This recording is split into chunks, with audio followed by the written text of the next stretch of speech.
Kasus penyekapan dan penganiayaan yang dilakukan Taufik Hidayat terhadap Yufitati Rezeki selama 3 tahun belum dianggap selesai hanya dengan penangkapan pelaku. Di tengah proses hukum yang berjalan, muncul desakan agar polisi segera mengungkap motif dibalik kekerasan brutal yang disebut di luar batas kemanusiaan tersebut. Ketua Komisi 13 DPR RI, Willy Aditya, menilai publik berhak mengetahui alasan yang melatar belakangi penyiksaan berkepanjangan terhadap korban. Menurutnya, pengungkapan motif menjadi bagian penting untuk menghadirkan rasa keadilan bagi korban dan masyarakat. Meski mengapresiasi gerak cepat Polda Jawa Barat menangkap Taufik, Willy menegaskan pekerjaan aparat penegak hukum belum selesai. Penyelidikan harus mampu mengurai seluruh fakta yang melatar belakangi tindakan pelaku. Aparat penegak hukum perlu mengungkap motif penyiksaan berat yang dilakukan Taufik dan memprosesnya secara maksimal. Kesigapan aparat yang telah menangkap Taufik harus diikuti dengan konstruksi kasus yang dapat memenuhi rasa keadilan bagi korban dan masyarakat, kata Willy Kamis 25 Juli. Sorotan terhadap kasus ini semakin besar setelah muncul dugaan adanya korban lain. Polisi kini membuka ruang bagi siapa saja yang merasa pernah menjadi korban Taufik untuk melapor. Polda Jawa Barat mengaku telah memantau sejumlah unggahan di media sosial dari pihak yang mengaku pernah mengalami tindakan serupa. Informasi tersebut kini menjadi bagian dari pendalaman penyidik. Meski begitu, hingga kini polisi belum menerima laporan resmi terkait dugaan korban tambahan. Penyidik juga masih mengumpulkan alat bukti untuk memastikan ada atau tidaknya korban lain dalam perkara tersebut. Di sisi lain, Willy menilai apa yang dilakukan Taufik bukan sekadar tindak penganiayaan biasa. Ia menyebut tindakan pelaku sebagai perbuatan yang sangat keji karena dilakukan berulang kali dalam waktu yang panjang hingga menyebabkan korban menderita luka serius. Menurut Willy, kasus tersebut juga menjadi peringatan bagi masyarakat agar lebih peka terhadap lingkungan sekitar. Kemampuan pelaku berpindah-pindah lokasi sambil terus melakukan kekerasan terhadap korban dinilai menunjukkan adanya celah pengawasan, soal yang perlu menjadi perhatian bersama. Kita tunggu update terbaru terkait kasus ini ya.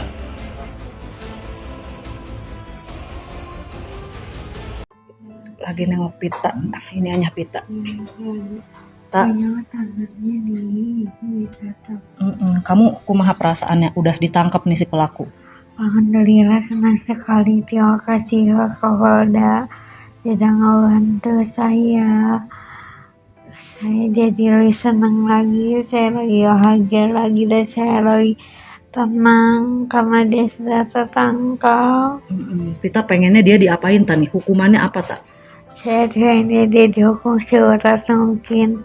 Ya dia ngerasain apa yang saya rasain. Kita serahkan ya tanya ke pihak berwajib. Amin, ya Allah, semoga si pelaku dihukum seberat-beratnya, setimpal-timpalnya.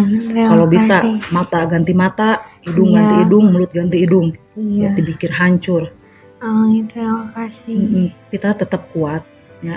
Semua warga Indonesia mendukung Pita, ngasih kekuatan buat Pita. Terima kasih. Ya, ini ayahnya nih. Mas, harapan Mas Irin gimana nih buat si pelaku? Ya hukumlah seberat-beratnya. Sebenarnya kan emang kita negara hukum ya. Ya kalau bisa seumur hidup aja. Semua kan anak kita juga seumur hidup cacat. Iya. Kita berterima kasih ya kemarin Pak Dedi ya. Terima kasih Pak Dedi, Kapolda juga terima kasih Kapolda sekali. dan jajarannya yang udah dan kerja. Jajarannya sudah kerja sama.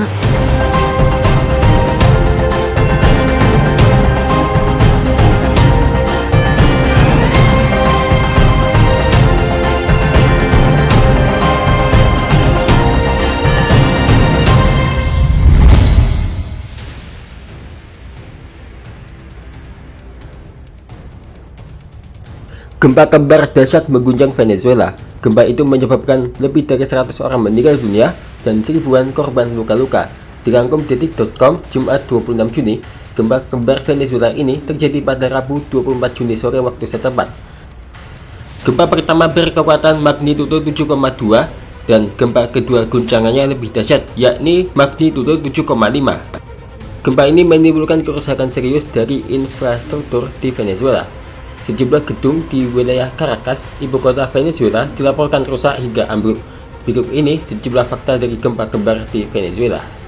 yang dikutip dari Detik News.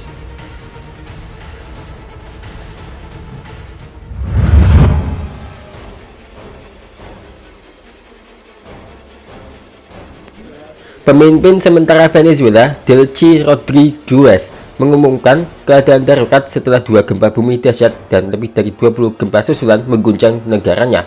Gempa itu mengakibatkan penutupan bandara utama karena adanya kerusakan imbas gempa tersebut. Dilansir AFP dan CNN, Kamis 25 Juni, Delcy Rodriguez mengatakan bandara internasional Maiquetía yang terletak di dekat Caracas akan ditutup menyusul kerusakan serius pada infrastrukturnya. Dalam pidato yang disiarkan televisi, Rodriguez mengonfirmasi adanya korban jiwa. Ia juga menyampaikan belasungkawa kepada mereka yang dengan sedih kehilangan anggota keluarga.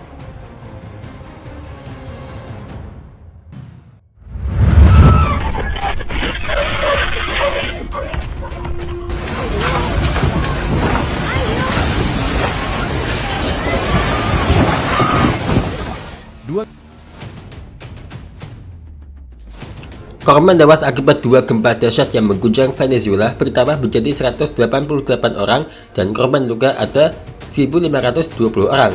Nah, kemungkinan ini akan bertambah ya. Hal itu diumumkan oleh Ketua Majelis Nasional Jorge Rodriguez. Jorge mengatakan tawaran bantuan penyelamatan dan bantuan kemanusiaan terus berdatangan dari sejumlah pihak. Negara bagian La Guaira di sebelah utara Caracas terdampak paling parah. Warga berjalan tertatih-tatih di antara puing-puing sambil memanggil nama orang-orang terkasih atau berusaha menyelamatkan korban luka namun menemui jalan buntu.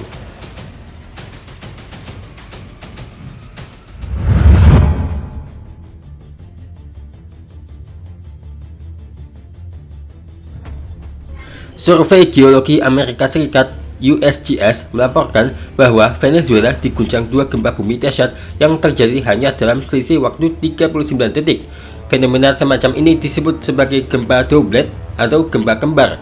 USGS seperti dilansir Reuters Kamis 25 Juni melaporkan bahwa Venezuela awalnya diguncang gempa bumi dahsyat berkekuatan magnitudo 7,2 yang berpusat di area berjarak 21 km di sebelah barat kota pesisir Moron. Gempa pertama ini tercatat terjadi pada pukul 22.04 waktu Venezuela. Area yang diguncang gempa pertama itu berjarak sekitar 160 km di sebelah barat ibu kota Venezuela, Caracas. Kurang dari 1 menit kemudian, atau 39 detik, menurut data USGS, gempa bumi kedua mengguncang Venezuela dengan kekuatannya tercatat mencapai magnitudo 7,5. Gempa kedua ini mengguncang area yang berjarak sekitar 45 km dari lokasi gempa pertama. Gempa bumi ini merupakan peristiwa kedua dalam rangkaian gempa doublet. Gempa utama main shock berkekuatan magnitudo 7,5 ini didahului oleh gempa pendahuluan fresh shock berkekuatan magnitudo 7,2 yang terjadi 39 detik sebelumnya, sebut USGS dalam pernyataannya.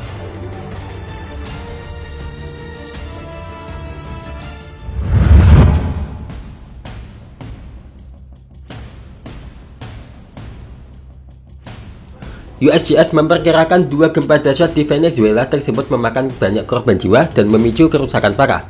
Kemungkinan besar akan ada banyak korban jiwa dan kerusakan parah, serta dampaknya diperkirakan meluas, sebut USGS dalam pernyataannya. USGS awalnya memperkirakan jumlah korban tewas kemungkinan berkisar antara 10.000 jiwa hingga 100.000 jiwa. Laporan sejumlah pejabat lokal dan saksi mata di lokasi terdampak gempa menyebut gedung-gedung roboh dengan upaya penyelamatan sedang berlangsung dan jumlah korban luka terus bertambah.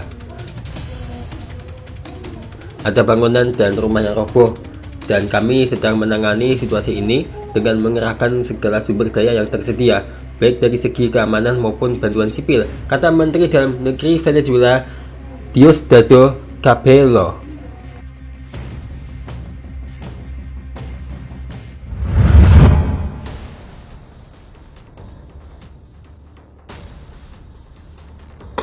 USGS melaporkan bahwa Venezuela diguncang gempa kembar yang berkekuatan magnitudo 7,2 dan magnitudo 7,5 pada Rabu sore waktu setempat.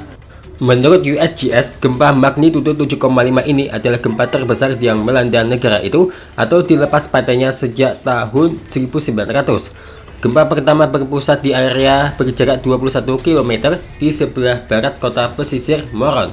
Lokasi itu berjarak sekitar 160 km di sebelah barat ibu kota Caracas. Gempa kedua ini mengguncang area yang berjarak sekitar 45 km dari lokasi gempa pertama tersebut. Saat gempa mengguncang, seperti dilansir Reuters Kamis 25 Juni, banyak warga Venezuela sedang berada di dalam rumah karena ada hari libur nasional untuk memperingati kemenangan militer tahun 1821, peristiwa yang turut mengukuhkan kemerdekaan negara itu dari Spanyol. Begitu gempa mulai terasa, kami mendengar orang-orang berteriak. Semua orang berlarian menuruni tangga. Tutur Astrid Ramirez, seorang warga Venezuela berusia 41 tahun yang tinggal di Caracas bagian barat.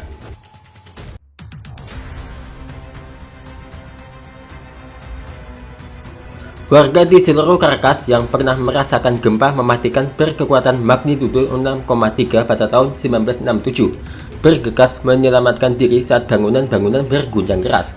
Terdengar suara dentuman yang sangat keras. Barang-barang di dalam rumah berjatuhan, termasuk wadah-wadah dari dalam kulkas. Saya belum pernah mengalami kejadian seperti ini sebelumnya, kata Coro Martinez, warga berusia 56 tahun yang tinggal di Caracas bagian timur.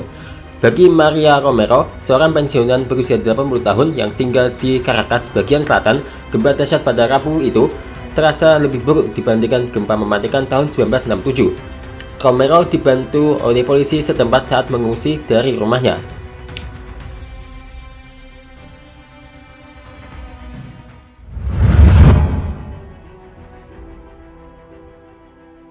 Amerika Serikat berjanji akan memberikan bantuan usai 2 gempa bumi dahsyat mengguncang Venezuela.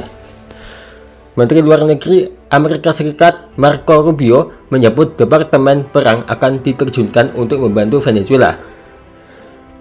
Departemen Perang harus memainkan peran logistik yang besar di sini karena mereka memiliki kemampuan untuk mendarat di tempat-tempat yang sulit saat ini, kata Rubio kepada wartawan selama kunjungannya ke Bahrain, dilansir AFP Kamis 25 Juni. Jadi kami memiliki respons seluruh pemerintah. Ini akan besar, akan cepat, dan akan efektif. Rubio mengatakan dia tidak memikirkan dampak pada upaya Amerika Serikat untuk menstabilkan Venezuela setelah pasukan Amerika menangkap mantan Presiden Nicolas Maduro pada Januari lalu. Saat ini kami khawatir ada orang-orang yang terjebak di reruntuhan. Kami ingin membantu mereka keluar, katanya. Beberapa dari orang-orang itu memiliki kerabat yang tinggal di Amerika Serikat. Tetapi apapun yang terjadi, Amerika Serikat selalu menanggapi krisis kemanusiaan, terutama di belahan bumi kita sendiri.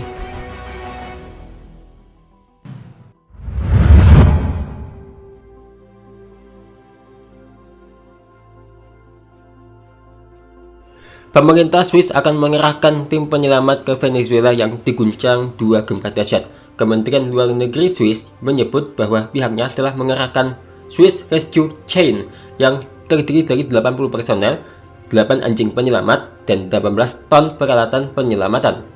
Misi Swiss Rescue Chain adalah mencari, mengeluarkan, dan menyelamatkan korban yang tertimbun reruntuhan. Demikian pernyataan Kementerian Luar Negeri Swiss. Awalnya, pihak berwenang di Bern memperkirakan pengerahan tim penyelamat dan peralatan mereka akan memakan waktu cukup lama karena wilayah udara Venezuela tertutup bagi sebagian besar maskapai penerbangan Eropa. Namun setelah berupaya keras mengatur penerbangan, pemerintah Swiss menyatakan pengiriman bantuan akan berlangsung pada Kamis malam waktu setempat.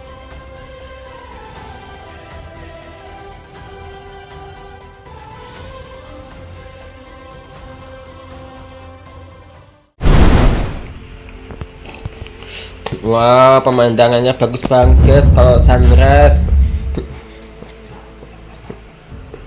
Tuh, indah banget guys pemandangannya. Kita kasih spektator dulu, males ngatur, matikan HUD ya. Nah,